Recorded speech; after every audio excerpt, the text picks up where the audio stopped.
अरे तो गलत क्या सोच रहा है, सही तो सोच रहा है वो। सर मैं इनको पढ़ाने के लिए मैं इलाहाबाद लेके आया। इलाहाबाद की सबसे अच्छी कोचिंग थी। मैंने वहाँ पे किसी तरह सर पिताजी के सहयोग से, भाइयों के सहयोग से कोचिंग कराया।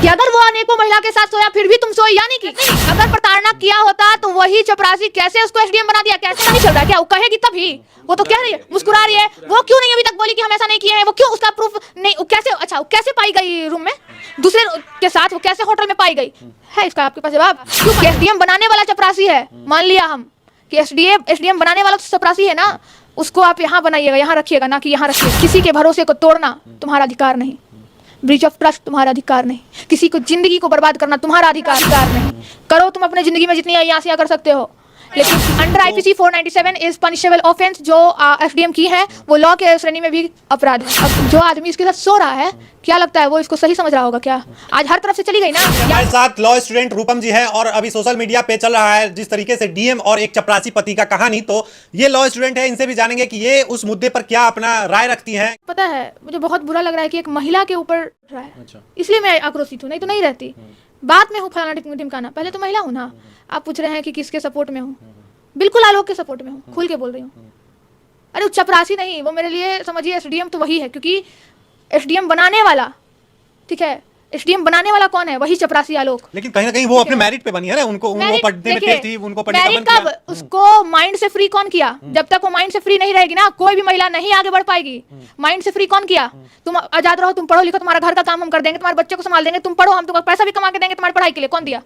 मैं जो सपोर्ट कर रही हूँ वो आलोक का कर रही हूँ, चूंकि आलोक सही है। इसने वो काम किया जो बड़े बड़े मर्द भी नहीं करते। अरे कितना विधायक है, कितना विधायक पढ़ा लिखा है, जाके घर में उसका देख लीजिए, उसकी कितनी बीवी और बेटा बेटी पढ़ा लिखा है। नहीं है, भले अपने विधायक जितना रह जाए, ठीक है। लेकिन ये चपरासी जो है, ये नाम का चपरासी है, लेकिन मेरे लिए तो एसडीएम का जो पोस्ट है वो इसके लिए है। लेकिन जो आरोप है, अब लोग जो कह रहे हैं कि मतलब आलोक मौर्य कहीं ना कहीं प्रताड़ना करता था, मारपीट करता था, इसलिए पत्नी जो है किसी और के साथ अवैध संबंध बनाई। तो उस बीवी के लिए वो कमा के पैसा लाके उसको नहीं देता, उसको एसडीएम नहीं बनाता। आप एसडीएम का चेहरा देख लीजिए और इसका भी चेहरा पे तो नहीं जाते हैं, लेकिन वो हंसी, वो ऑडियो सुनिए ना, वो ऑडियो का घमंड से जो बात कर रही है। लेकिन पहले प्यार था, पहले वो कमा के एसडीएम बनाता है, लेकिन एसडीएम बनने के बाद कहीं ना कहीं आलोक को लगता है कि अब ये एसडीएम बन गई है, अब मेरा क्या होगा, हमको पूछ नहीं रही है, हम एक चपरासी है। तो गलत क्या सोच रहा है? इसके ऑफिस में काम करता है। अरे तो गलत क्या सोच रहा है, सही तो सोच रहा है वो कि एसडीएम बन गई है तो हमको पूछ नहीं रही है। नहीं पूछ रही होगी, लेकिन उसका गलती है ना ज्योति मौर्य का कि एसडीएम बनाने वाला चपरासी है। मान लिया हम कि एसडीएम बनाने वाला तो चपरासी है ना, उसको आप यहाँ बनाइएगा, यहाँ रखिएगा, ना कि यहाँ रखिएगा।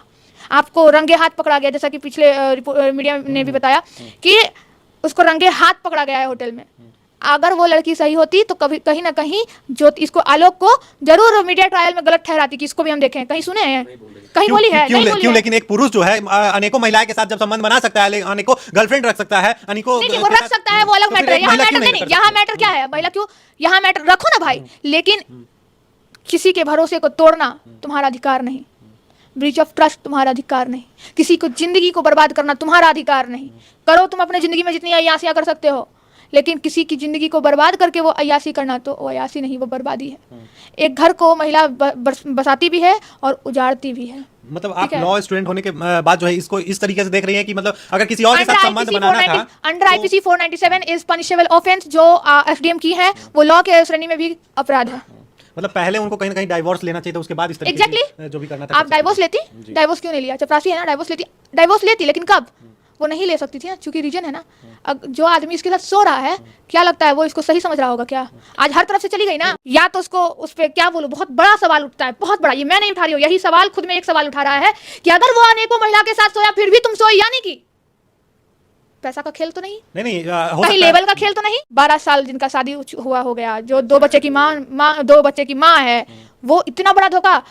माँ अपनी बेटियों को समझाती है, बेटा लड़का अच्छा नहीं होता है, कहते हैं ना, माँ लोग समझाती है, नहीं रात को नहीं जाना, इधर नहीं जाना, उस लड़का से दोस्ती मत करो, उस लड़का से दोस्ती करो नहीं करो। ये माँ क्या समझाएगी? माँ तो खुद गलत है। शोषण किया गया, उसको रोकने का काम करना है, बढ़ावा देने का काम नहीं करना है। हम कुछ भी बोल देते हैं, नहीं कुछ नहीं बोलना है। लेकिन लोग तो कह रहे हैं कि रूपम जी जो है लड़की होके भी लड़की का विरोध कर रही हैं।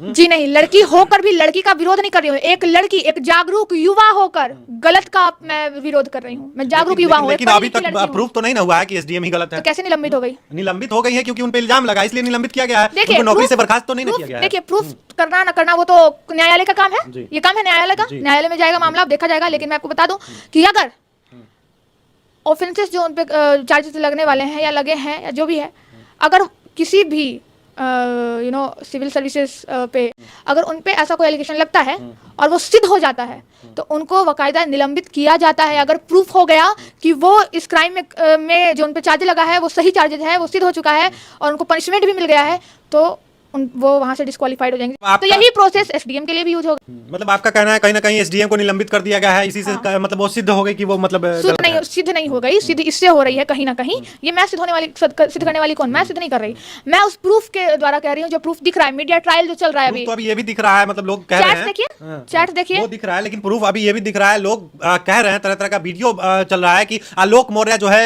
एसडीएम साहिबा के साथ मार पिटाई करता था। हो सकता है कि ये उससे लड़ाई झगड़ा होता हो, प्रताड़ना की जाती थी। अगर प्रताड़ना की जाती तो कैसे वो उसको बना दिया? बनाने कैसे नहीं, अगर प्रताड़ना किया होता तो वही चपरासी कैसे उसको एसडीएम बना दिया? कैसे वो दिखा रहा है कि देखिए बल हम एक मिनट देखिए कि हम जो है ये इसको पढ़ाए हैं, ये सर्टिफिकेट ये सारा पढ़ाई मेरे द्वारा पढ़ाया है, एसडीएम बनाया, ये सही है, लेकिन एसडीएम बनने के बाद जो है मार पिटाई कहीं ना कहीं प्रताड़ना की जाती थी। आपको लगता है कि एक एसडीएम पे हाथ कोई उठा देगा? और पत्नी जो है एक पति के लिए सिर्फ पत्नी है ना कि एसडीएम और एसपी है। वो पत्नी तो ऐसा नहीं मान रही है कि हम पत्नी और पति हैं, नहीं, वो मान रही है कि हम एसडीएम है और ये चपरासी है। वो तो मान ही नहीं रही है। उन्होंने तो कहीं कहा नहीं है ऐसा, उन्होंने नहीं ऐसा उन्होंने कहीं कहा ही नहीं है। अरे उसका ऑडियो से पता नहीं चल रहा है क्या? वो कहेगी तभी, वो तो कह रही है, मुस्कुरा रही है। वो क्यों नहीं अभी तक बोली कि हम ऐसा नहीं किए हैं? वो क्यों, उसका प्रूफ नहीं? कैसे, अच्छा कैसे पाई गई रूम में दूसरे के साथ? वो कैसे होटल में पाई गई है? इसका आपके पास जवाब, क्यों पाई गई?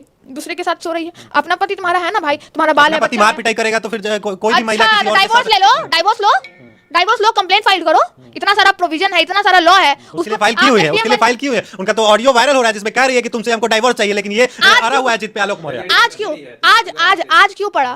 पहले अगर गंजेड़ी नशेड़ी होता ना भैया, गंजेड़ी नशेड़ी अगर होता, मान लिया हो गया, तो मैं उस गंजेड़ी को भी सलाम करती हूँ क्योंकि उसने पढ़ाया, एसडीएम बना दिया। अब सोचिए, ये चपरासी की जो बात कर रहे हैं ना, मैं बार बार इस चपरासी का नाम चपरासी इसलिए ले रही हूँ क्योंकि एक घर को जो है ना या फिर किसी भी ऑफिस का सुरक्षा करने में सबसे बड़ा भाग चपरासी का होता है। लेकिन ये भी भाग है कहीं ना कहीं औरत को अलग जाने का कारण बनता है कि चपरासी अनपढ़ जो चपरासी है, इसको उतना समझ नहीं है, उतना पढ़ा लिखा नहीं है, जिससे एसडीएम लड़की को अपने साथ में रखकर खुश रख सके। उसको पता था कि हम ना इतना नहीं पढ़ पाएंगे, तभी तुम चपरासी। क्यों ना इस टैलेंट को हम और आगे बढ़ा दें? उसी को आगे बढ़ा दिया वो कि लो तुम ही पढ़ो, तुमको पढ़ने का ललक है। बाद में उसको हैंडल नहीं कर पाया है ना। उसको हैंडल ये क्या नहीं कर पाएगा? वही इसको हैंडल नहीं कर पा रही है क्योंकि ये एसडीएम हो गई है। तो चपरासी के ऊपर जो है ना पलड़ा भारी पड़ गया, एसडीएम का ठप्पा। यहाँ पे लिखा गया चपरासी और उसके ऊपर लिखा गया कि हम एसडीएम है। तो पति एसडीएम, यहाँ पति पत्नी तो दूर है, छोड़िए हटाइए। यहाँ टाइटल भी देखिए, एसडीएम पत्नी ने धोखा दिया चपरासी पति को, यही हो रहा है। और उन लड़कों को क्या कहना चाहिएगा, उन पतियों को क्या कहना चाहिएगा जो मतलब अपनी पत्नियों को, जो पटना में पढ़ रही हैं, दिल्ली के मुखर्जी नगर में पढ़ रही हैं, जो बीपीएससी यूपीएससी की तैयारी कर रही है, प्रयागराज से अभी 137 महिलाओं को जो है पति जो है वापस बुला लिए। एक बक्सर की महिला जो है थाने में पहुंच गई है कि केस करने पहुंच गई है बक्सर थाने में कि मतलब मेरा पति जो है हमको बुला लिया है, पढ़ने नहीं दे रहा है। नहीं, ऐसे पतियों को हाथ जोड़ के रूपम अपील करती है, महिलाओं को पढ़ने दीजिए। हर महिला एक जैसी नहीं होती है, वो आप पे भरोसा करती है, आपको अपना जीवन सौंप देती है, जीवन क्या तन मन धन सब कुछ सौंप देती है, वो पढ़ना चाहती है, पढ़ने दीजिए। मैं आप जो लोगों से हाथ जोड़ के अपील करती हूँ, आपकी बीवी, आपकी पत्नी, आपकी बेटी पढ़ जाती है तो नाम आपका ही होगा। बाकी कर्म प्रधान अगर आप सही रहोगे तो आपकी बीवी भी सही रहेगी। आप भी उस काबिल बन के दिखाओ जो आपकी बीवी बनना चाहती है। देखिए हमारे साथ अभी लॉ स्टूडेंट रूपम जी थी और सोशल एक्टिविस्ट भी हैं, तो कैसा लगा ये खास बातचीत और कैसा लगा एसडीएम पे जो इन्होंने कहा है, मुखरता से अपनी बातों को रखा है, तो ये सुनकर आपको कैसा लगा कमेंट बॉक्स में जरूर बताइए।